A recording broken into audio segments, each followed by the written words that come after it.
Reverend GR Emmanuel రాజు గారు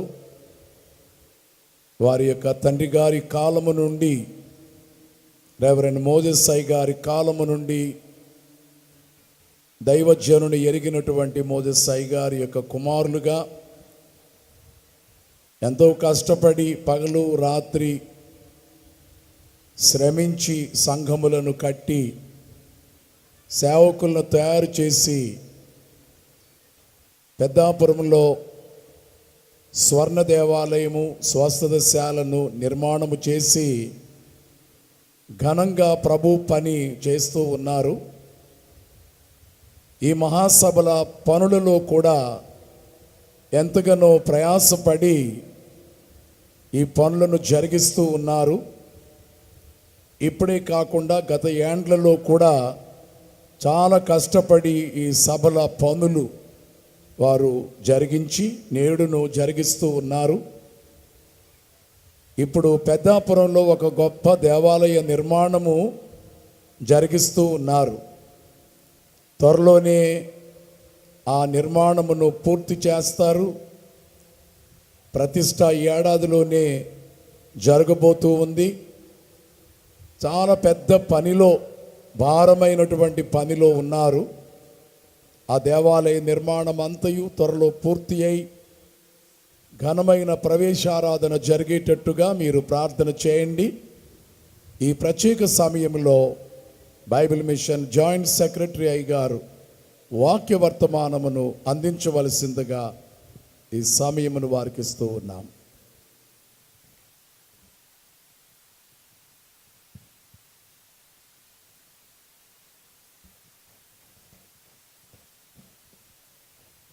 ప్రభుకి మహిమ కలుగును గాక. ప్రభు యొక్క ఉచితమైన కృపను బట్టి, ప్రేమను బట్టి 2026వ సంవత్సరం 88వ బైబిల్ మిషన్ మహాసభల్లో పాల్గొనడానికి, అలాగే దేవుని యొక్క వాక్యాన్ని అందించడానికి దేవుడు చక్కని సమయాన్ని బట్టి ప్రభుని స్తుతిస్తూ నా ప్రత్యేకమైన వందనాలు చెల్లిస్తూ ఉన్నాను. అలాగే దైవజనులు ఫాదర్ ఎం దేవదాస్ సాయి గారికి నా ప్రత్యేకమైన వందన మరణాతులు తెలియజేస్తూ ఉన్నాను. అలాగే మన బైబిల్ మిషన్ ప్రెసిడెంట్ గారు అపోస్తులు రెవరెండ్ డాక్టర్ పి సజీరావు గారు, మా అంతరంగ గురువర్యులు, అలాగే బైబిల్ మిషన్ సభల కన్వీనర్గా, చైర్మన్గా ఉండి చాలా చక్కగా ఈ సభలను జరిగిస్తున్న అయ్యగారికి నా ప్రత్యేకమైన వందన మరణాతులు తెలియజేస్తున్నాను. ఈ ఏడాది అయ్యగారు అన్నారు, పందిరి లాస్ట్ ఇయర్ కన్నా ఈ ఇయర్ పెంచేయాలి అన్నారు. దాంతో పందిరి చాలా విస్తారంగా పెంచడం జరిగింది. అయినా సరిపోలేదు. ఇంకా వచ్చే ఏడాది ఇంకా పెంచాలి. ఒక దివ్యమైనటువంటి ఆత్మ నేత్రంతో మన ప్రెసిడెంట్ గారు మరి దేవుడు బలపరిచి నడిపించుచును బట్టి నేను ప్రభుని స్తుతిస్తూ ఉన్నాను. అలాగే బైబిల్ మిషన్ వైస్ ప్రెసిడెంట్ గారికి నా ప్రత్యేకమైన వందన మరణాతులు, అలాగే బైబిల్ మిషన్ సెక్రటరీ గారికి నా ప్రత్యేకమైన వందన మరణాతులు, అమ్మగారులకి నా ప్రత్యేకమైన వందన మరణాతులు, అలాగే అబిదుబాయ్ నుంచి వచ్చిన మాస్టర్ రవికుమార్ గారికి నా ప్రత్యేకమైన వందనాలు, గవర్నింగ్ బాడీ మెంబర్సు, అలాగే కమిటీ సభ్యులందరికీ కూడా నా ప్రత్యేకమైన వందన మరణాతులు తెలియజేస్తున్నాను. మీ అందరికీ మరణాత. ఎంతమంది మెలకుగా ఉన్నారు? మరణాత గట్టిగా మరణాథ. ప్రియులరా, నాకు ఇవ్వబడినటువంటి అంశం ఈ సంవత్సరం ఒక చక్కగా ప్రెసిడెంట్ గారు అంశాలు ఇచ్చి దేవుని ఒక వాక్యాన్ని వినిపింపజేస్తారు. చాలా సంతోషంగా వాక్యాన్ని బట్టి స్తుతిస్తూ ఉన్నాం. నాకు ఇవ్వబడినటువంటి అంశము వధువు సంఘము అనగా పెండి కుమార్తె సంఘం. పరిశుద్ధ గ్రంథములో నుండి దేవుని యొక్క వాక్యాన్ని చదువుకుందాము. ప్రకటన గ్రంథము 19వ అధ్యాయము 6వ వచనము నుండి 8వ వచనం వరకు చదువుకుందాం. అప్పుడు గొప్ప జన సమూహము శబ్దమును విస్తారమైన జలముల శబ్దమును బలమైన ఉరుముల శబ్దమును పోలిన ఒక స్వరము సర్వాధికారియు ప్రభువునగు మన దేవుడు ఏలుచున్నాడు. ఆయనను స్తుతించుడి.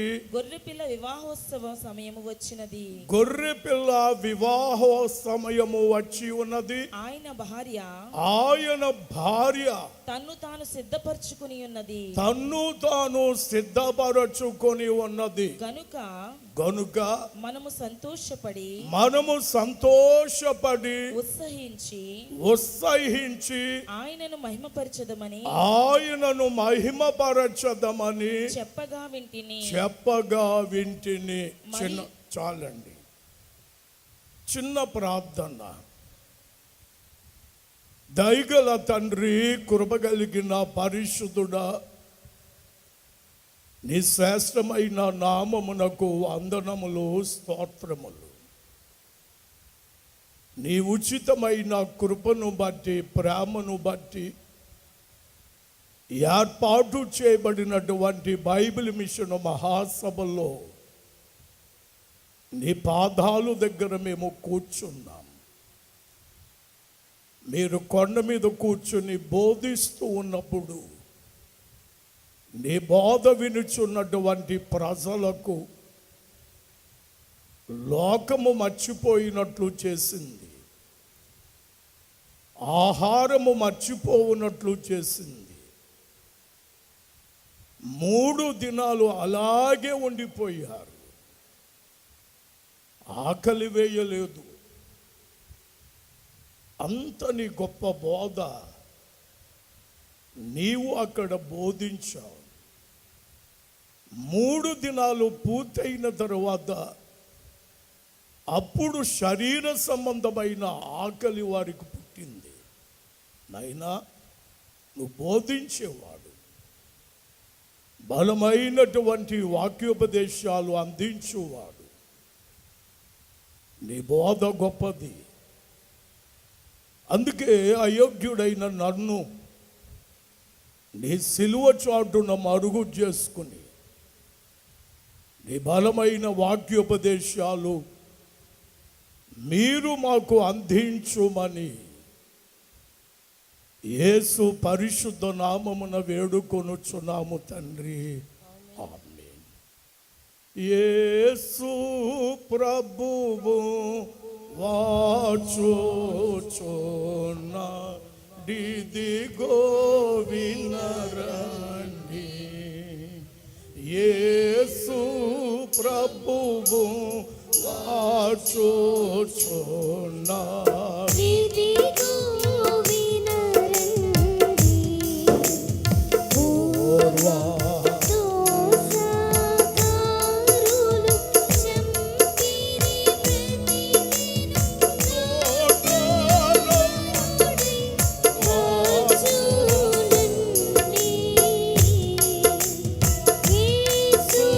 ప్రభువు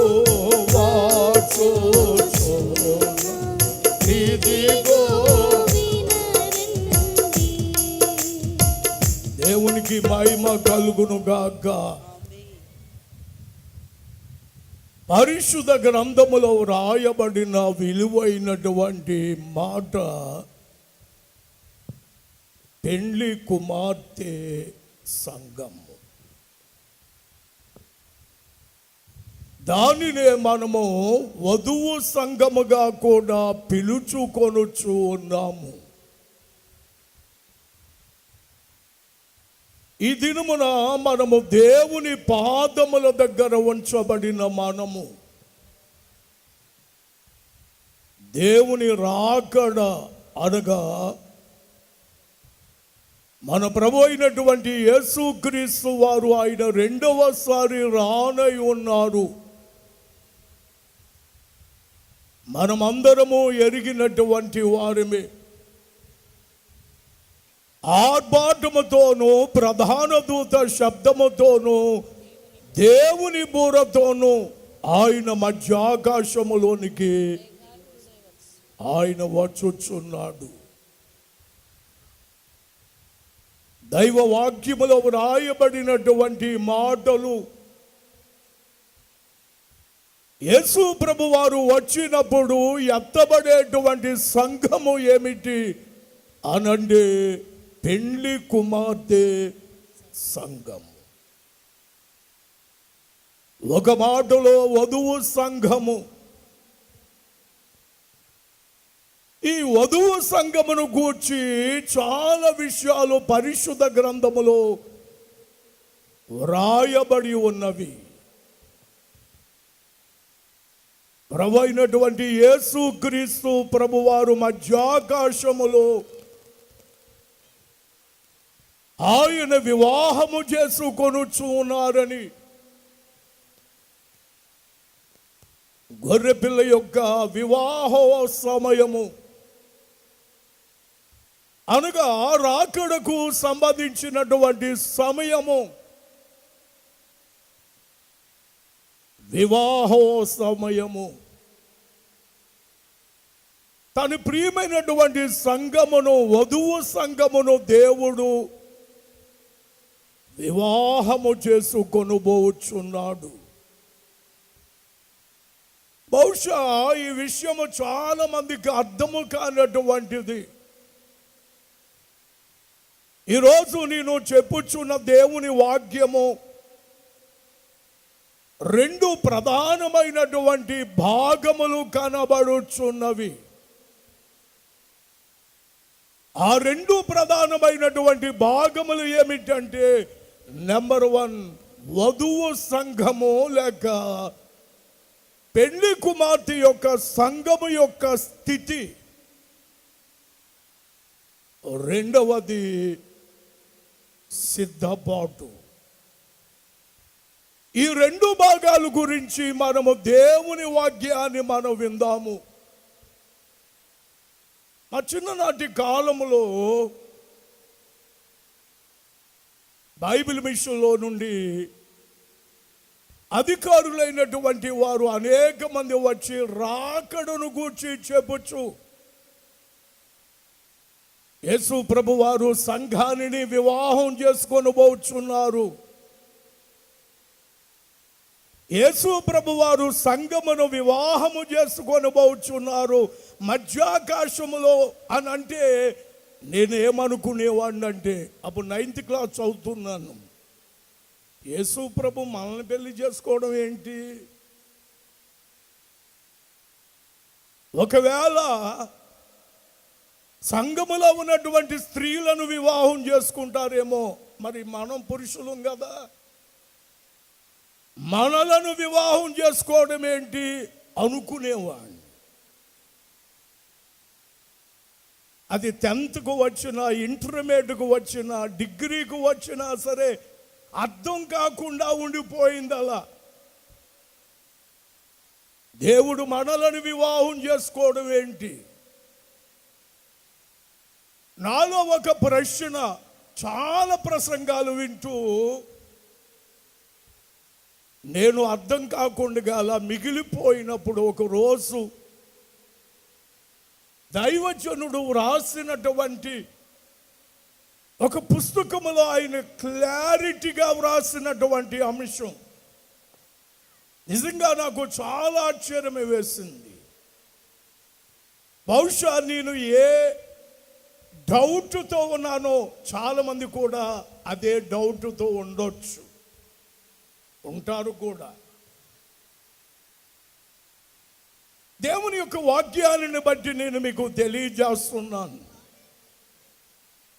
ఒక వివాహం అనేటువంటిది ఈ లోక సంబంధమైన కార్యములలో ఒక కార్యము మాత్రమే. ఈ లోకములో వివాహం అనేటువంటిది ఒక కార్యములలో ఒక కార్యముగా ఉంచబడుచు ఉన్నది.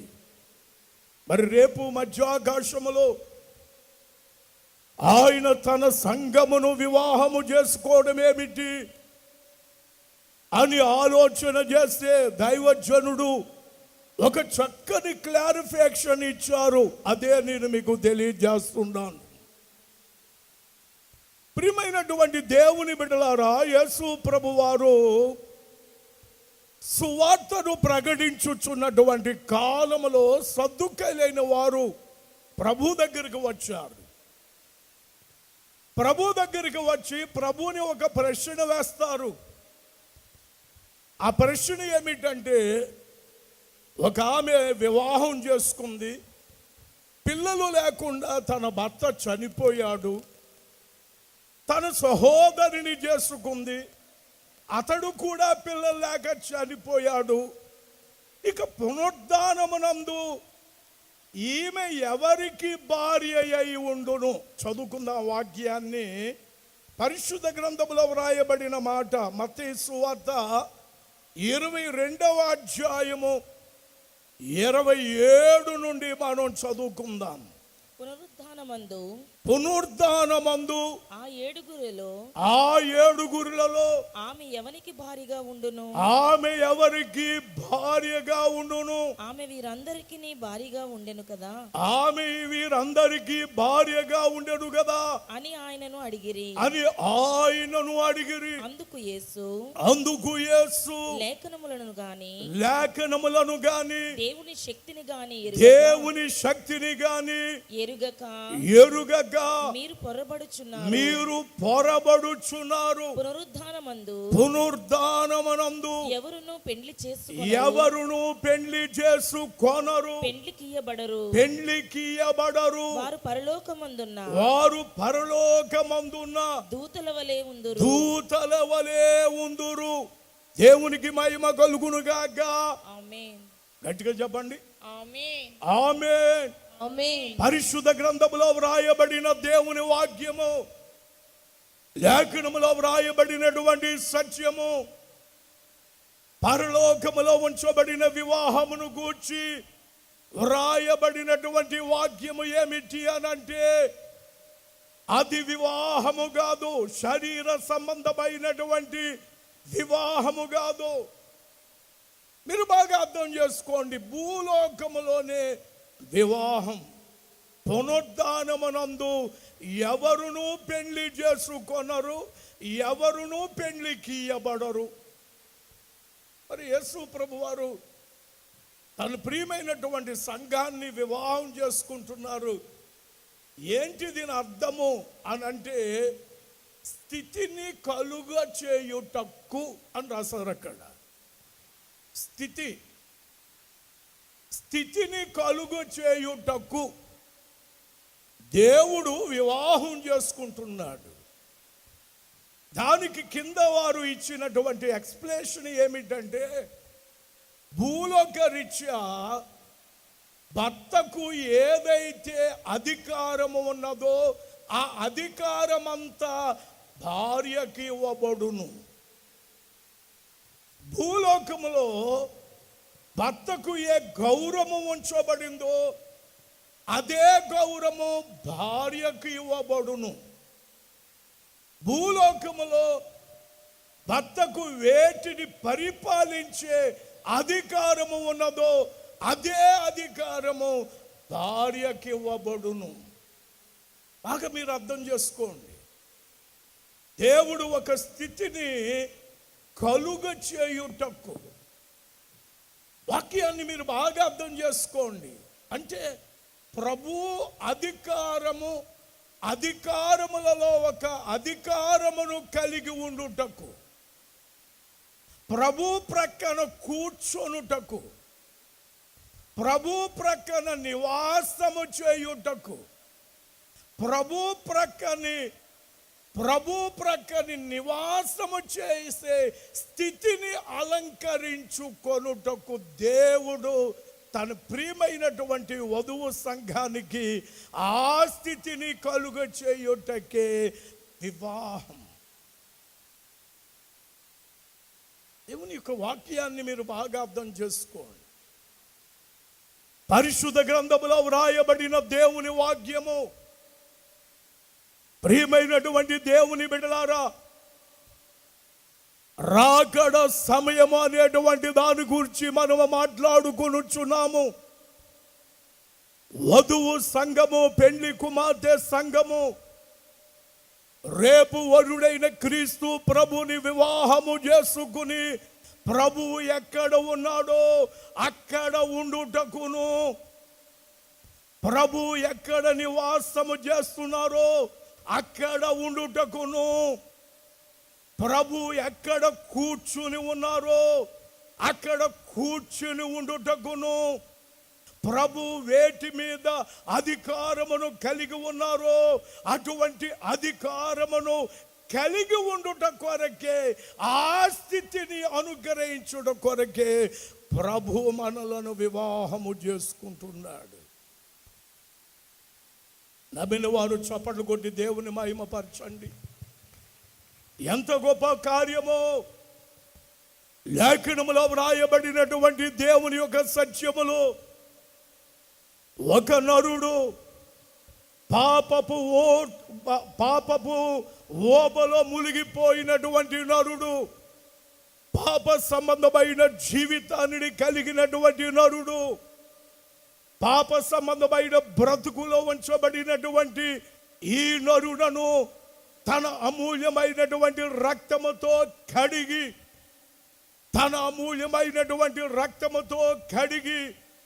తన పవిత్రమైనటువంటి రక్తముతో కడిగి పరిశుద్ధపరచి పవిత్రులుగా చేసి పవిత్రమైనటువంటి జీవితాన్ని అనుగ్రహించి రేపు రాకడలో ఆ సంగమనకు ఒక ఉన్నతమైన స్థితి అనుగ్రహించుటకే ప్రభు చేసేటువంటి ఒక ఉత్తమైనటువంటి పని. దేవుని సంగమా, దేవుని పాదముల దగ్గరికి వచ్చినటువంటి మనమే. అందుకే దేవదూతల కంటెను, పరలోకములో ఉంచబడినటువంటి వేవేల దేవదూతల కంటెను, పరమందు ఉంచబడినటువంటి అన్నిటికంటేను ఒక ఉన్నతమైన స్థానము, రక్షింపబడి పెండ్లి కుమార్తెగా సిద్ధపడిన సంగమనకు దేవుడు అక్కడ కల్పించుచున్నాడు. అందుకే హెబ్రీలకు రాసిన పత్రిక పాఠము 2వ అధ్యాయము 16వ వచనములో వ్రాయబడిన దేవుని వాక్యాన్ని మనం చూడగలుగుచున్నాము. 2:16 ఏలయనగా ఆయన ఎంత మాత్రమును దేవదూతల స్వభావమును ధరించుకొనక అబ్రహాము యొక్క సంతాన స్వభావమును ధరించుకొని ఉన్నాడు. చదవండి. కావున ప్రజల పాపములకు ప్రభువు ప్రజల పాపములకు పరిహారమును కలుగ చేయుటకై దేవుని సంబంధమైన కార్యములలో కనికరమును, ఆ కార్యములలో కనికరమును, నమ్మకమును గల ప్రధాన యాజకుడి నిమిత్తము అన్ని విషయములలో ఆయన తన సహోదరుని వంటి వాడు కావలసి వచ్చెను. దేవుని వాక్యములో వ్రాయబడిన మాట, దేవదూతల స్వరూపమును ఎన్నుకోనలేదు. యేసు ప్రభువుగా ఆయన ఈ లోకానికి రావడానికి దేవదూతల స్వరూపము కాదు, అబ్రహాము యొక్క స్వరూపమును ధరించిన వాడై నరుడిగా ఈ లోకానికి దిగి వచ్చి పాప పరిహార్థము కొరకు ఆయన సిలువలో బలియాగమై తన అమూల్యమైనటువంటి రక్తముతో కడిగి పరిశుద్ధపరచి పవిత్రపరచాడు దేవుడు. ఎందుకంటే రేపు ఆయన ప్రక్కన కూర్చొని పెట్టుటకు ఒక దివ్యమైనటువంటి కార్యము చేయబోయిన ఆ క్రీస్తు తన రక్తమును కాచి మనలను పరిశుద్ధపరిచాడు. హల్లెలూయా, హల్లెలూయా, హల్లెలూయా. హల్లెలూయా. వాక్యములో వ్రాయబడిన మాట మనము చూడగలుగుచున్నాము.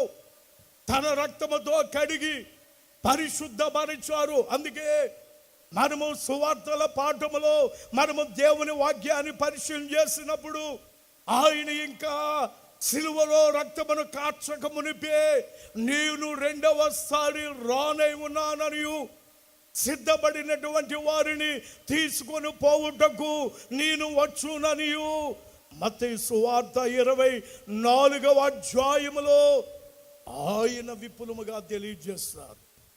అంటే ఒక స్థితిని కలుగు చేయుటకు తన భార్యగా ఒక అధికారమును తన ప్రియమైనటువంటి క్రైస్తవ సంఘానికి అనుగ్రహించుటకు ఈ లోకములో ఉంచబడినటువంటి మానవులను పరిశుద్ధపరచి పవిత్రపరచి పవిత్రమైన జీవితములో నడిపించి ఆయన సింహాసనము ప్రక్కన కూర్చొని పెట్టుటకును అధికారమునిచ్చుటకును ఏలుటకును సమస్తమును చేయడానికే ప్రభువైనటువంటి దేవుడు పూనుకున్నాడు.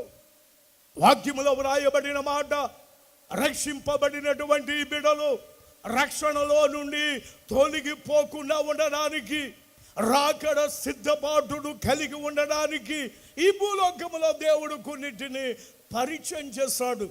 అందులో ప్రధానమైనది ఏమిటంటే పరిశుద్ధ గ్రంథం. రక్షింపబడినటువంటి బిడ్డలు రక్షణ భాగ్యములో నుండి వెడలిపోకుండా ఉండడానికి పరిశుద్ధ గ్రంథాన్ని ప్రతి మనుషునికి ఆయన పరిచయం చేశాడు. ఇది మొదటిది. రెండవది దేవుని ఆలయం, ఆలయములోనికి వెళ్ళి ప్రార్థన చేయుట. మూడవది దైవ సేవకులు, దైవ సేవకులు. నాలుగవది పరిశుద్ధాత్మ, పరిశుద్ధాత్మ. రక్షింపబడిన రక్షణ భాగ్యము కలిగిన బిడ్డలు చెదిరిపోకుండా మరలా లోకములో పడిపోకుండా లోక సంబంధమైన జీవితములో పడిపోకుండా లోకనాథుల వలె జీవించకుండా నామకార్థమైనటువంటి భక్తిని కలిగి ఉండకుండా రాకడ అంతస్తును సంపాదించుకొని ఆయన ప్రక్కన కూర్చొనుటకు దేవుడు ఈ లోకములో ఈ నాలుగిటిని ప్రవేశపెట్టాడు. అందులో మొదటిది ఏమిటంటే పరిశుద్ధ గ్రంథం. దేవుని స్తోత్రం. హల్లెలూయా. వాక్యములో వ్రాయబడిన మాట రక్షింపబడినటువంటి వారు రక్షణ మార్గములోనే వారు జీవించి తన జీవితాన్ని ముందుకు నడిపించుకోవడానికి బైబిల్ గ్రంథము చాలా అవసరం. అందుకే దేవుని వాక్యాన్ని జాగ్రత్తగా పఠించవలెను. పరిశుద్ధ గ్రంథంలో కీర్తన గ్రంథంలో ఒక మాట వ్రాయబడింది, ఆయన వాక్యము మన పాదములకు దీపమును మన త్రోవకు వెలుగునై ఉన్నది. లేఖనములో వ్రాయబడిన మాట పరిశుద్ధ గ్రంథాన్ని చదువుకోవాలి. రెండవది దేవుని ఆలయమునకు వెళ్ళాలి. ఆలయములోనికి వెళ్ళి పాప క్షమాపణ చేసుకుని, మీకు చిన్న మాట చెప్తున్నా, పాప క్షమాపణ రెండు రకాలు. పాప క్షమాపణ రెండు రకాలు. మొదటిది ఏమిటంటే, మొదటిది పాపి నుండి పాప క్షమాపణ చేయబడి రక్షించబడుటకు మొదటి పాప క్షమాపణ. రెండవ పాప క్షమాపణ ఏమిటంటే విశ్వాసుల పాప క్షమాపణ. అందుకే దైవజనుడు ఫాదర్ ఎం దేవదాసయ్య గారు మనకు సంఘ ఆరాధనలో మనకి అది పొందుపరిచారు. విశ్వాసుల చెప్పండి గట్టిగా, పాపక్షమాపణ. విశ్వాసుల పాప క్షమాపణ. విశ్వాసుల పాప క్షమాపణ చూపు ద్వారా, మాట ద్వారా, తలంపు ద్వారా, ఆలోచన ద్వారా నేను పాపిని, నన్ను క్షమించు. ఇది విశ్వాసుల యొక్క పాప క్షమాపణ. ప్రతి ఆదివారం దైవజనుడు ద్వారా, దైవ సేవకుడు ద్వారా విశ్వాసుల పాప క్షమాపణ ఉంటుంది. దేనిని బేస్ చేసుకుని చెప్పారంటే, యెషయా ప్రవక్త ఒక దినము దేవుని యొక్క పరలోకాన్ని చూస్తూ ఆ ప్రవక్త అంటాడు, ఏమంటాడంటే, నేను అపవిత్రమైన పెదవుల గల వాడను, అపవిత్రమైన పెదవుల గల జనుల మధ్య నివసించుచున్న వాడును, అయ్యో నేను నశించి. అంటే మనకు మొదటి పాప క్షమాపణ జరిగిపోయింది. ఇంకా నేను పాపిని కాదు, నేను పరిశుద్ధినే గనుక నేను ఆదివారం ఆరాధనకి వెళ్ళకపోయినా పర్వాలేదు, నాకు ఇష్టం వచ్చినప్పుడు నేను వెళితే చాలు అనుకోవడం పాపం. ఖచ్చితంగా ఆదివారం ఆరాధనకి వెళ్ళి విశ్వాసుల పాప క్షమాపణ అంటే యెషయా ప్రవక్త వలె అపవిత్రమైన పెదవులు గల మనుష్యుల మధ్య నేను ఉన్నాను, అయ్యో నేను పాపిని, క్షమించుమని మనము పాప క్షమాపణ చేయబడిన వారమై ఉండుట కొరకు మనము ఆదివారము ఆరాధనకు వెళ్ళాలి. మూడవది, పరిశుద్ధ గ్రంథములో వ్రాయబడినటువంటి మాటను బట్టి నేను మీకు తెలియజేస్తున్నాను. మూడవది దేవుడు పరిచయం చేసినటువంటిది. మూడవది ఏమిటి అని దేవుని వాక్యాన్ని బట్టి చూస్తే, మొదటిది పరిశుద్ధ గ్రంథం, రెండవది దేవుని ఆ సన్నిధి అనగా ఆదివారం ఆరాధన, మూడవది దేవుని వాక్యమును బోధించే బోధకులు. మనము ఎక్కడైనా రాకడంతస్తును తప్పిపోతున్నామేమో అనిపించబడుటకు దేవుడు తన ఆత్మతో తన బోధకుల ద్వారా దేవుడు బోధింప చేస్తాడు. అందుకు ఖచ్చితముగా బోధన వినవలెను. ఇక నాలుగవది పరిచయం చేశాడు తన సంఘానికి దేవుడు, పరిశుద్ధాత్మ. ఈ నాలుగు అవసరం. ఎందుకు ఈ నాలుగు అవసరం అంటే, ఈ లోకంలో పాపం ఉంది, ఈ లోకములో లోకాశలు ఉన్నాయి, ఈ లోకములో ధనాపేక్ష ఉంది, ఈ లోకములో కామకత్వం ఉంది, ఈ లోకములో దురాశలు ఉన్నాయి, ఈ లోకములో జీవపు డంబము ఉంది, ఈ లోకములో భయంకరమైనటువంటి పాప సంబంధమైన కార్యాలు ఉన్నాయి, ఈ లోకములో క్రైస్తవ సంఘము మధ్య నులివెచ్చని స్థితి ఉంది, ఈ లోకములో నామకార్థ జీవితం ఉంది. వీటి నుండి రక్షించబడుటకు, తప్పించబడుటకు ఈ నాలుగిటిని వాడుకొనవలసి ఉన్నది. దేవుని వాక్యములో వ్రాయబడినటువంటి దేవుని యొక్క సత్యమును దైవ వాక్యములో మనము చూడగలుగుచున్నాము. దేవుడు అనుగ్రహించే స్థితి ఏమిటి? వధువు సంగమనకు, పెళ్లి కుమార్తెకు దేవుడు అనుగ్రహించే స్థితి ఏమిటి? ఆయన ప్రక్కన కూర్చొనుటకును, ఆయనతో సహవాసము చేయుటకును, నీ నుండు చోట నీవును ఉండులాగున నేను స్థలము సిద్ధపరచ వెలుచున్నాను అని చెప్పిన మాట ప్రకారముగా ప్రభు దగ్గర నివాసము చేయడానికి దేవుడు ఒక స్థితిని ఈ లోకములో ఉంచబడినటువంటి మానవాళికి దేవుడు అనుగ్రహించబడుతున్న ఒక గొప్ప కార్యమును బట్టే రక్షింపబడిన తర్వాత మరలా లోకములో, మరలా పాపములో, ధనాపేక్షలో, నేత్రాశలో, జీవపు డంబములో మరలా నీవు లోక సంబంధమైన జీవితాన్ని కలిగి ఉండకుండా ఉండడానికి దేవుని వాక్యం మనకు అవసరం. దేవుని వాక్యం మనకు అవసరం. రెండవది విశ్వాసుల పాప క్షమాపణ. ఆదివారం ఆరాధనకి వెళ్ళి విశ్వాసుల పాప క్షమాపణ మనకు అవసరం. మూడవది దైవ సేవకుని నోట నుండి వచ్చే బోధ మనకు అవసరం. 4వది పరిశుద్ధాత్మ మనకి అవసరం. ఈ 4 కావాలి.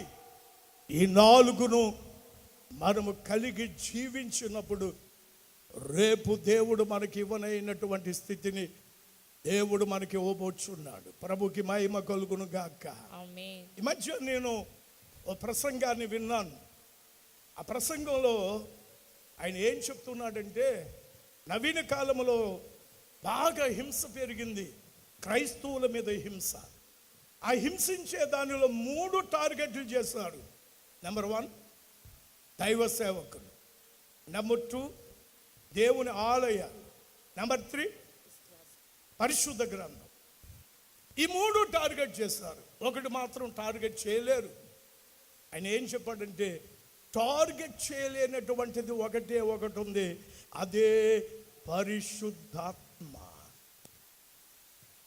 బైబిల్ను చింపేయగలం, బైబిల్ కాల్చేయగలం, అలాగే క్రైస్తవుని చంపగలవు, దేవాలయాన్ని పడగొట్టగలవు, కానీ పరిశుద్ధాత్మ నువ్వు చేయలేవు. పరిశుద్ధాత్మ ఒక నిమిషంలో 10 లక్షల మందిని ఆయన రక్షణలోనికి నడిపించగల శక్తిమంతుడు. ప్రపంచమనంతటిని ఆయన ఏలుచున్నాడని ఆ దైవ సేవకుడు మాట్లాడాడు. చప్పట్లు కొట్టి దేవుని మహిమపడుతాను. నువ్వు చంపలేవు. పూర్వకాలము నుండి హింస అలాగే ఉంది. మన ప్రెసిడెంట్ గారు మొదటి వాక్యోపదేశాన్ని అందిస్తూ ఎంత గొప్పగా ఎవరిని హింసించబడుతున్నారో, చంపబడ్డారో, అయినా ఆగిందా రక్షణ, అయినా ఆగిందా దేవుని సువార్త, అయినా ఆగిందా అనంటే విస్తరించింది. నువ్వు టార్గెట్ చేయగలది పరిశుద్ధ గ్రంథాన్ని టార్గెట్ చేయగలవు, దేవుని నమ్మిన బిడ్డను టార్గెట్ చేయగలవు, మందిరాన్ని టార్గెట్ చేయగలవు, కానీ పరిశుద్ధాత్మ నీకు దొరకడు. ఒక రాత్రే కొన్ని లక్షల మందిని ఒక అర్ధ గంటలో ఆయన తయారు చేసి ఈ లోకములో, ప్రపంచంలో కొన్ని మిలియన్ లక్షల మందిని రక్షణలోనికి నడిపించే శక్తిమంతుడు ఈ ప్రపంచాన్నంతటిని ఆవరించిన వాడు ఎవరంటే పరిశుద్ధాత్మ తండ్రి. దేవునికి మహిమ కలుగును గాక. ఆమేన్. హల్లెలూయా. హల్లెలూయా. వాక్యములో వ్రాయబడిన మాట. అందుకే రక్షణ పొందిన రక్షణ వ్యర్థము కాకుండా ఉండడానికి దేవుని వాక్యం అవసరము, దేవుని ఆలయం అవసరము, దేవుని మందిరం అవసరము, దైవ సేవకుడు నోట నుండి వచ్చే బోధ అవసరము, పరిశుద్ధాత్మ నీకు అవసరము. పరిశుద్ధాత్మ చేత నీవు ఎప్పుడూ నింపబడుతూనే ఉండాలి. ఇక నేను మీకు తెలియజేస్తున్నాను, స్థితి, పెండ్లి కుమార్తె యొక్క స్థితి ప్రభు ప్రక్కన కూర్చొనుటకు, అంతేగాని శరీర ప్రకారంగా పెళ్లి చేసుకుని కాపురం చేయడం అనేది కాదు. భూలోకంలో శరీర సంబంధంగా వివాహం అనేది మనం చూడగలం, కానీ ఆత్మరూపిగా ఎవరును పెళ్లి చేసుకొనరు, పెళ్లికి ఇవ్వబడరు. మరి ఎందుకు ఈ మాట పరిశుద్ధ గ్రంథంలో వ్రాయబడిందంటే, మనకు దేవుడు స్థితిని అనుగ్రహించుట కొరకే పెళ్లి కుమార్తె సంఘముగా, వధువు సంఘముగా చిత్రీకరించబడింది. దేవదూతల కన్నా మనం చెప్పుకుంటున్నామే, ప్రధానమైన దేవదూతలు 7, దాని వెనక ఉంచబడినటువంటి చిన్న చిన్న దేవదూతలు కోట్ల కొలది ఉన్నాయని చెప్పుకుంటున్నామే. వాటికి మించినటువంటి విలువైన స్థితిలో దేవుడు మనలను తన ప్రక్కన కూర్చొని పెట్టుకొనుచున్నాడు. ఇదే పెండ్లి కుమార్తె స్థితి. నమ్ముచున్న వారు చప్పట్లు కొట్టి దేవుని మహిమపరచండి. హల్లెలూయా. హల్లెలూయా. ఆ భాగములోనే రక్షణ, ఆ భాగములోనే పాప విమోచన, ఆ భాగములో నుండే పాపము నుండి విడుదల, ఒక పవిత్రమైన సువార్త, నశించిపోతున్న ఆత్మల దగ్గరికి దైవ సేవకుల ద్వారా సువార్త. నేను వాక్యాన్ని బట్టి తెలియజేస్తున్నాను, దైవ గ్రంథము బయలుపరచబడుట, వాక్యమును బోధించబడుట, దేవుని ఆలయములో పాప క్షమాపణ చేయబడుట, ఎన్ని మార్లైనా క్షమించడానికి దేవుడు సిద్ధముగా ఉండి క్షమించి ఆ స్థానమును కల్పించాలి, ఆ స్థితిని కల్పించాలని దేవుని ఆతృత, పెండ్లి కుమారుడైన క్రీస్తు ప్రభు యొక్క ఆతృత. దేవుని వాక్యాన్ని బట్టి నేను మీకు తెలియజేస్తున్నా. ఇది స్థితి మొదటి భాగం. ఇక రెండవ భాగం ఏమిటి అని మనము చూచినట్లయితే, ఈ స్థితిలోనికి చేర్చబడడానికి మనము అనుదినము 3 కార్యక్రమములు చేసిన మనము పెండ్లి కుమార్తె సంఘముగా పిలవబడుచున్నాం. 3 కార్యాలు. ఆ 3 కార్యాల్లో మొదటి కార్యము ఏమిటి అని పరిశుద్ధ గ్రంథములో నుండి పరిశీలన చేసుకుందాం. యోవేలు గ్రంథము 2వ అధ్యాయము 16వ వచనాన్ని చదువుకుందామండి.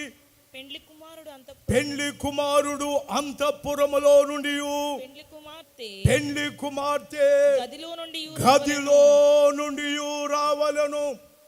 వాక్యములో వ్రాయబడినటువంటి సత్యము, రేపు ప్రభు ప్రక్కన కూర్చునే పెండ్లి కుమార్తె వధువు సంగముగా ఉండాలి అనంటే, రక్షింపబడిన వారిలారా, పాప క్షమాపణ చేయబడిన వారిలారా, దేవుని మందిరమునకు వెలుచున్న వారిలారా, బోధను వినుచున్న వారిలారా, వాక్యము ఏమని సెలవిస్తూ ఉన్నదంటే గదిలోనికి వెళ్ళవలను. దానిని దైవజనుడు మనకి నేర్పినది సన్నిధి. సన్నిధి పాడుకుందామా? చేయాలి చేయాలి దైవ సన్నిధి చేయాలి, సన్నిధి చేస్తే సమస్తమైన మేలులు కలుగును. దైవ సన్నిధి చేస్తే సమస్తమైన చేయాలి చేయాలి దైవ సన్నిధి చేయాలి, సన్నిధి చేస్తే సమస్తమైన దైవ సన్నిధి చేస్తే సన్నిధి గదిలో చక్కగా నీవు మోకరించాలి, సన్నిధి గదిలో చక్కగా నీవు మోకరించి నీవు దైవ శక్తిని, మోకరించి నీవు దైవ శక్తిని చేయాలి చేయాలి దైవ సన్నిధి చేయాలి, సన్నిధి చేస్తే దైవ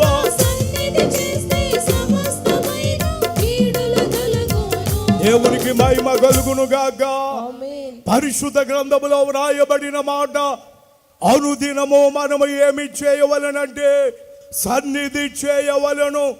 తెల్లవారుజాము 4 అవుతుందంటే మంచం మీద నుండి దిగి గబగబా గదిలోనికి పోయి ఒక చిన్న ప్రార్థన చేసుకుని కనిపెట్టుచూ ఉండవలను. పెండ్లి కుమార్తె ఎక్కడి నుంచి వస్తుందట? గదిలో నుండి. రేపు రాకడకు వధువు సంగముగా నీవు సిద్ధపాటు కావాలంటే దైవ సన్నిధి అవసరం. ప్రభు పక్కన కూర్చోవాలి. ఒక స్థితిని దేవుడు నీకు కలుగ చేయబోతున్నాడు. ఆ స్థితిలోనికి నువ్వు ప్రవేశించబడాలంటే, ఆ స్థితిలోనికి నువ్వు వెళ్ళాలంటే దైవ సన్నిధి అనుభవ జీవితాన్ని కలిగి ఉండాలి. 4 అయితే మంచం మీద ఉండకూడదన్నారు దైవజనుడు. 4 అయితే మంచం మీద ఉండకూడదు. దిగిపోవాలి, కాళ్ళు కడుక్కోవాలి, ముఖము కడుక్కోవాలి, గదిలోనికి వెళ్ళిపోవాలి, చిన్న ప్రార్థన చేసుకుని కనిపెట్టాలి. ప్రభు ఇచ్చే దర్శనము కొరకు కనిపెట్టాలి. ప్రభు ఇచ్చే దర్శనము కొరకు ఎదురు చూడాలి. దేవా నాకు కనబడము, నాతో మాట్లాడము, దేవా అందరికీ కనబడము, అందరితో మాట్లాడము అనే ప్రార్థన చేసుకుని నువ్వు కనిపెడుచూ ఉంటే గదిలో ఉన్నటువంటి ఆ పరిశుద్ధాత్మయే చివరకు నిన్ను సిద్ధపాటులోనికి నడిపించు. దేవునికి మహిమ కలుగును గాక. ఆమేన్. గదిలోనికి వెళితేనే ఉండరాని పాపములు ఊడిపోవును అన్నారు. మళ్ళీ కొన్ని పాపాలు ఉంటాయట ఆ సన్నిధి గదిలో వెళితే ఉండరాని పాపాలు అందుకే దైవజనుడు అన్నమాట, నీకు ఇష్టం ఉన్నా ఇష్టం లేకపోయినా ఆ గదిలోకి వెళ్ళి మోకరించు. నీకు కష్టంగా ఉన్నా మోకరించు, నీకు ఇష్టం లేకపోయినా అందులోకి వెళ్ళి కూర్చో. కొద్ది కాలమునకు ఆ దైవ సన్నిధి నీకు ఇష్టమైనదిగా మారిపోవును.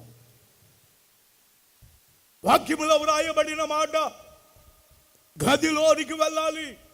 ఈ దినము బైబిల్ మిషన్లో ఉన్నటువంటిది ఉత్తమైనటువంటిది ఏమిటి అనంటే దైవ సన్నిధి. అందుకే మనం పాడుకుంటాము, సన్నిధి నేర్పిన గురువులు ఎవరు? మన దైవజనుడు ఫాదర్ ఎం దేవదాసయ్య గారు. గదిలోనికి వెళ్ళాలి, కనిపెట్టాలి, కనిపెడుతూనే ఉండాలి. ఇలాగున కొద్ది కాలమైన తరువాత దేవుడు మనతో మాట్లాడడం ప్రారంభించును.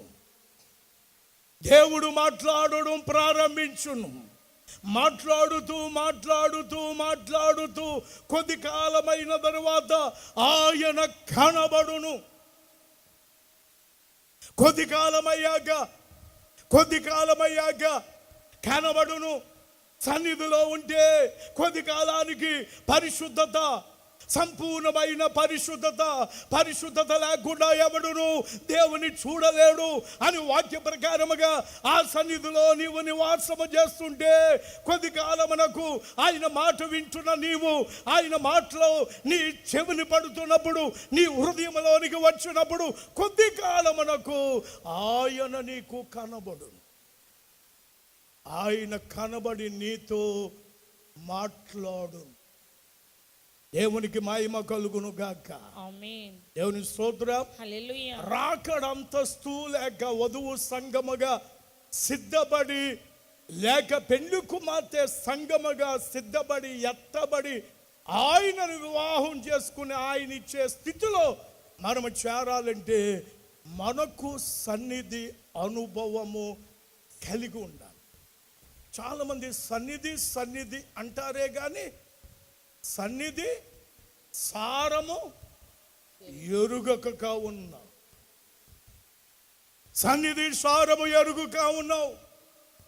కనుక దేవుని వాక్యములో వ్రాయబడినటువంటి సత్యములను దైవ వాక్యములో మనము చూడగలుగుచున్నాము. అది మొదటిది. ఈ మొదటి దానిలో నుండి రెండవది కూడా మనము చేయవలను. ఏమిటి ఆ రెండవదంటే ఆయన రాక కొరకే ఎదురు చూడవలెను. దేవుని రాక కొరకు ఎదురు చూడవలెను. యెషయా గ్రంథం 40వ అధ్యాయం 31వ వచనాన్ని మనం చదువుకుందాం. యెషయా 40:31. యెహోవా కొరకు ఎదురు చూచువారు నూతన బలము పొందుదురు. వారు పక్షిరాజు వలె రెక్కలు చాపి పైకి ఎగురుదురు. అలయక పరిగెత్తుదురు. సొమ్మసిల్లక నడిచిపోవుదురు. దేవుని వాక్యములో వ్రాయబడిన మాట, వధువు సంగముగా మార్చబడాలి. వధువు సంగముగా పెండ్లి కుమార్తెగా మార్చబడి రాకడకు ఎత్తబడాలంటే మొదటిది సన్నిధి చేయాలి, రెండవది ఎదురు చూడవలను. ఎవరు రాక కొరకు? గట్టిగా చెప్పండి అమ్మా. ఎవరు రాకడ కొరకు? ప్రభు రాక కొరకు ఎదురు చూడవలను. అలా ఎదురు చూచినప్పుడే నూతన బలము వారికి వస్తుందట. దేవునికి మహిమ కలుగును గాక. ఆమేన్. ఎదురు చూచినప్పుడే ఎదురు చూచుచున్నప్పుడే ప్రియమైనటువంటి దేవుని బిడ్డలారా, వాక్యములో వ్రాయబడిన మాట ఏమండి, దైవజనుడు ఏమన్నారంటే ఒక ఏలియా వలె ఎదురు చూడవలను అన్నారు. గిల్గాలులో ఎదురు చూచాడు, గిల్గాలు నుండి బేతేలులో ఎదురు చూచాడు, బేతేలు నుండి ఎరుకోలో ఎదురు చూచాడు, ఎరుకోలు నుండి యోర్దాను. యోర్దానులో ఎదురు చూచాడు, యోర్దాను నుండి యోర్దాను అద్దరి దగ్గర ఎదురు చూచాడు, ఆరోహణము కొరకు ఎదురు చూచాడు. మనం కూడా ఏం చేయాలట? దేవుని రాక కొరకే ఎదురు చూడ. మనం దైవజనుడు ఎంత గొప్పవాడో. ఒకసారి నేను ఈ అంశాన్ని గురించి మాట్లాడుతున్నప్పుడు చాలా ఆనందపడ్డాను. మన ఫాదర్ ఎం దేవదాసాయి గారి గురించి. ఎందుకంటే ఆయన మనకు నేర్పిన మాట ఏంటంటే మరణాత. గట్టిగా చెప్పండి, మరణాత. మరణాత అంటే అర్థం ఏంటి? ప్రభు వచ్చుచున్నారు, ప్రభువు వచ్చుచున్నారు. మరణాత వాక్యాన్ని మీరు బాగా అర్థం చేసుకోండి. ఎవరైతే ప్రభు రాక కొరకు ఎదురు చూస్తున్నారో వారి రాక కొరకు దేవుడు ఎదురు చూస్తాడట. పాడుకుందామా? మనోవిచారము కూడదని కీర్తనలో, మనోవిచారము కూడదు నీకు, మహిమ తలంపులే కావలెనో.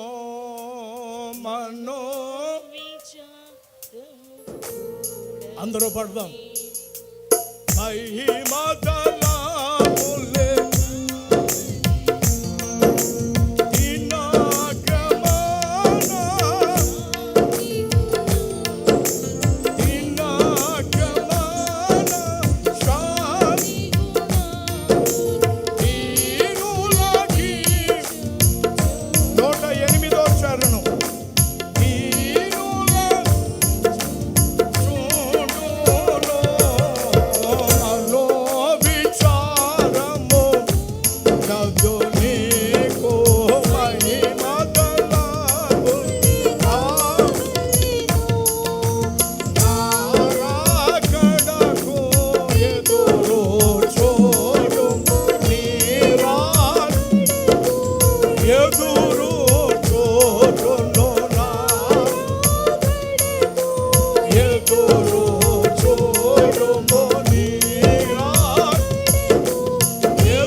దేవునికి మహిమ కలుగును గాక. మనోవిచారము కూడదనే కీర్తనలో ప్రియులరా, దైవజనుడు చెప్పిన ఒక ప్రాముఖ్యమైన మాట 108వ చరణములో, నా రాక కొరకు ఎదురు చూచువారు వాళ్ళ రాక కొరకే నేను ఎదురు చూస్తాను అన్నాడు దేవుడు. ఎవరైతే దేవుని రాకడ కొరకు చెప్పండి ఎదురు చూస్తుంటామో వాళ్ళ రాక కొరకు దేవుడు ఎదురు చూస్తాడు. ఈ రాకడ ఆ రాకడలో ఒకటే మేఘము ఎక్కుతా. దేవునికి మహిమ కలుగును గాక. పనులు చేసుకుంటున్నా, ఉద్యోగములు చేసుకుంటున్నా, నీవు వ్యాపారము చేసుకుంటున్నా, ప్రయాణము చేస్తున్నా, ఎక్కడ ఉన్నా, ఏ స్థలములో ఉన్నా, ఏ ప్రదేశములో ఉన్నా, ఏమి తలంపు కలిగి ఉండవలను? రాకడ తలంపును కలిగి ఉండాలి. మొదటిదేమో గదిలోకి వెళ్ళాలి. గదిలోకి వెళ్తే ఉండరాని పాపములన్నీ ఊచేసి దేవుడు పరిశుద్ధుడిగా చేసి సిద్ధపాటు చేస్తాడు. రెండవదేమో ఆయన రాక కొరకు మనం ఏం చేయాలట? ఎదురు చూడాలి. అలా ఎదురు చూస్తే వాళ్ళే నూతన బలం పొందుదురు. రేపు పక్షిరాజు వలె రాకడ మేఘం ఎక్కుదురు. వాళ్ళ రాక కొరకు దేవుడు ఎదురు చూస్తూ ఉంటాడు. అది రెండవది. ఇక మూడవది ఏమిటి అని పరిశుద్ధ గ్రంథములో మనము చూచినట్లయితే ప్రకటన గ్రంథము 22వ అధ్యాయం 17వ వచనాన్ని చదువుకుందాం. ఆత్మయు పెండ్లి కుమార్తెయు రమ్ము అని చెప్పుచున్నారు, వినువాడును రమ్ము అని చెప్పవలను. మూడవది ఏమిటి? వాక్యములో మనము జాగ్రత్తగా చూస్తే ప్రియమైనటువంటి బిడ్డలారా, ప్రభువైన యేసు రమ్ము. అన్ని ప్రార్థనల కన్నా గొప్ప ప్రార్థన, స్వస్థత ప్రార్థన కన్నా, రోగులు బాగుపరచబడే ప్రార్థన కన్నా, ఫలించే ప్రార్థన కన్నా, వృద్ధి అయ్యే ప్రార్థన కన్నా, అన్ని ప్రార్థనల కన్నా ఉత్తమైన ప్రార్థన ప్రభువైన యేసు రమ్ము. చివరి ప్రార్థన ప్రభువైన యేసు రమ్ము. హల్లెలూయా, హల్లెలూయా. మూడవది ప్రభువైన యేసు రమ్ము. ఆయన రమ్మని ప్రార్థన చేయవలెను. ఆయన రమ్మని ప్రార్థన చేయవలెను. వాక్యములో వ్రాయబడిన మాట, ప్రియమైనటువంటి దేవుని బిడ్డలారా, పరిశుద్ధ గ్రంథములో ప్రభువా రమ్ము, క్రీస్తు రమ్ము అని ప్రార్థన చేసిన వారు బైబిల్ గ్రంథములో మనము చూడగలం. ఈ దినమున వధువు సంఘముగా ఉంచబడిన వధువు సంఘము యొక్క స్థితిలోనికి ప్రవేశించాలంటే ఈ చివరి ప్రార్థన చేయొచ్చు ఉండవలను. ఈ మూడు ఎవరైతే కలిగి ఉన్నారో వారే రేపు వధువు సంఘముగా, పెండ్లి కుమార్తె సంఘముగా సిద్ధపడిన వారై వరుడైన క్రీస్తు ప్రభువుని వివాహం చేసుకుని ప్రభు ఇచ్చే స్థితిలో వారు కలిగి ఉంటారు. అందుకే నేను దేవుని వాక్యాన్ని బట్టి తెలియజేస్తున్నాను. ప్రియులారా, రక్షణ పొందారు, బాప్తీసం పొందారు, ప్రభు బిడ్డలయ్యారు, ప్రభు బిడ్డలుగా జీవిస్తున్నారు. రండి, వధువు సంఘములోనికి రండి, వధువు సంఘములోనికి రండి. పెండ్లి కుమార్తె యొక్క రూపురేఖలను దిద్దుకోండి. పరిశుద్ధుల నీతి క్రియల ఆ కార్యములోనికి రండి. దైవజనుడు ఈ అనుభవాన్ని బైబిల్ మిషన్లో ఎప్పుడో ఆయన మనకు అనుగ్రహించాడు. ఎప్పుడో మనకి పరిశుద్ధాత్మ ద్వారా దైవజనుడు మనకి ఈ బైబిల్ మిషన్లో ఈ అనుభవాన్ని దేవుడు మనకు పెట్టారు. గదిలో నుండి వచ్చే అనుభవాన్ని పెట్టారు, రమ్ము అని ప్రార్థించే అనుభవంలోనికి పెట్టారు, ఎదురు చూడు అని చెప్పే మార్గములో ప్రవేశపెట్టారు. ఈ మూడు కలిగి ఉంటేనే రేపు రాకడకి ఎత్తపడతాం. లేకపోతే నామక క్రైస్తవుడిగా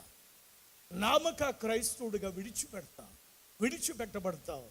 లేకపోతే ఏ విధముగా అంటే, ప్రియులరా, బుద్ధి లేని కన్యకల వలె నీ విడిచిపెట్టబడి నీ దీపం ఆరిపోయి ఈ భయంకరమైన శ్రమలలో పాలవుతావు.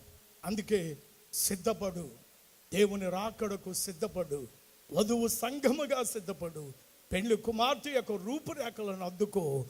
దైవాశీస్సులు మీ కలుగును కాక. ప్రార్థన చేసుకుందాం. ప్రతి వారు కళ్ళు మూసుకొని దేవాని విలువైన మాటలను, మీ బలమైన వాక్యోపదేశాలు మీరు మాకు దయచేసిన తండ్రి, నీకు వందనాలు స్తోత్రాలు, నీకు వందనాలు స్తోత్రాలు. అవును ప్రభువా, మేము ఇంత గొప్ప రక్షణ పొంది ఇంతగా నిన్ను స్తుతించి రేపు వధువు సంఘము యొక్క రూపురేఖలు, పెండ్లి కుమార్తె యొక్క రూపురేఖలను మేము కలిగి ఉండకపోతే రాకడలో ఎత్తబడాలి. నీవిచ్చే స్థితిని మేము కోల్పోతాం. అందుకే ఈ లోకములో 4 నువ్వు ప్రవేశపెట్టా. ఆ 4 మేము ఎప్పటికప్పుడు పరిశుద్ధులం అవుతూ నీకిష్టమైనటువంటి జీవితాన్ని కలిగి పరిశుద్ధాత్మతో అభిషేకింపబడి ఈ లోకములో ఉన్న ఏది మమ్మల్ని అంటుకోకుండా, అంటనీయకుండా అంటూ అంటూ అంటూ మా జీవితాన్ని ముందుకు నడిపించుకున్నప్పుడు ఈ రాకడలో ఎత్తబడగలం. రవంత పాపమై ఉన్న రాకడ మేఘము ఎక్కుట ఎట్లు అన్నారు. కనుక మీ సన్నిధిలో మేము సహవాసం చేస్తూ సాగిపోయే ధన్యత నీవే దయచేయమని యేసు నామమున వేడుకొంచున్నాం తండ్రి, ఆమేన్.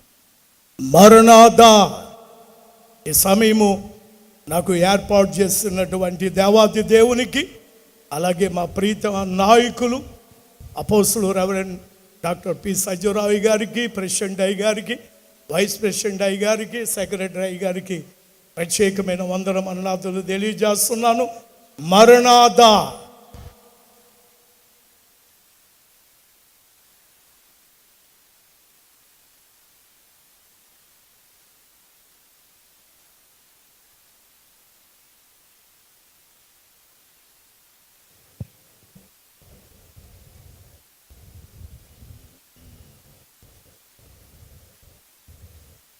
ఇంతవరకు వధువు సంఘము అనే అంశంపై బైబిల్ మిషన్ జాయింట్ సెక్రటరీ అయ్య గారు రెవరెండ్ జిఆర్ ఇమానుయేల్ రాజు గారు దైవజనుడు చెప్పిన రాకడ సంగతులు, వాటికి ఆధారము దేవుని వాక్యములు, వాక్య వచనములు. అనేకులు గ్రహించలేనన్ని గొప్ప మర్మమైన సంగతులను దేవుడు దైవ ధ్యానములో గడుపుటను బట్టి తన ప్రియదాసుడైనటువంటి మన అయ్యగారికి ప్రభు బయలుపరిచారు.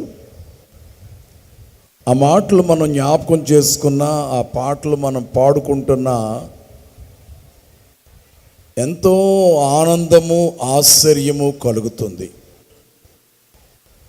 అందుచేత ఈ సమయంలో వధువు సంఘము అని మనం వింటున్నాం. కానీ ఆ వధువు సంఘమును కూర్చున్నటువంటి వివరము వింటున్నప్పుడు ఆత్మకి ఎంతో ఆనందము కలుగుతుంది. ఆరోహణ శక్తి ఆత్మ తండ్రి వాక్యమునందు ఆనందించు వారికి అనుగ్రహించు వారై ఉన్నారు.